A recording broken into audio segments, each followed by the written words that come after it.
One of the hardest things is that we talked before about the last episode about how do we get here? How do we get here when we're over 50 and all of a sudden it's like, wow, what happened to the last 30 years of my Right. professional life and how am I here?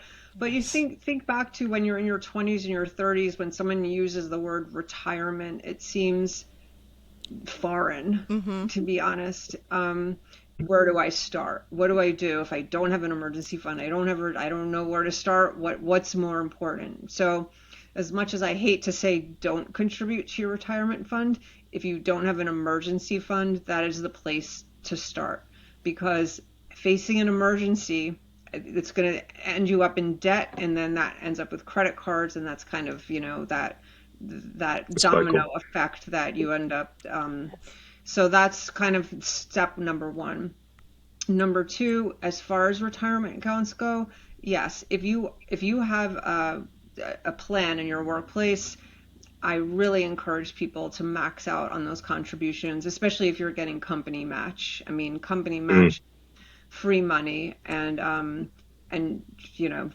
that's great. But I also know that a lot of people out there don't have a company plan. Mm-hmm. Um, and so we talked a little bit about this before about I think really sitting down and mapping out, writing down where's all my money going. Because so many times people think that the first place we're going to pull money from are the non-essential expenses like lattes, things of that nature. And that's not necessarily true. We can pull money from sitting down to call our carriers, call our, maybe even grocery shopping somewhere else, or maybe even just being more conscious of. I'll tell you, I did this with my mom years ago, and she said, I don't understand where does all the money go? I'm not even doing anything. I want to do this, I want to do that, right? And so we all do this.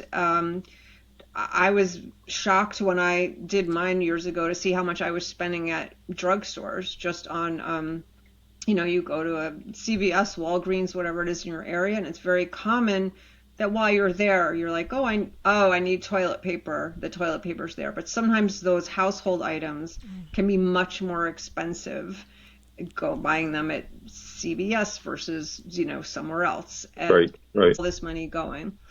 And where it's going is, all of those expenses, your rent, your mortgage, your utilities, your cell phone bill. I mean, we have so many more really necessary expenses these days, food, gas, everything. And when you really start to list it out, you not only see where it's going, but then you can also have some potential to sit back and look at those numbers and say, okay, where can I do better? And Mm, I'll give you some steps later and where, there are ways to sort of maybe lower some of those bills. okay. Well, that really actually Makes takes us sense. into the next step. Step two um, is eliminating unnecessary expenses. But what is an unnecessary expense? We could find them, the extra latte at a certain coffee shop or something. I'm Right. not sure. Where we find those unnecessary expenses, Melissa?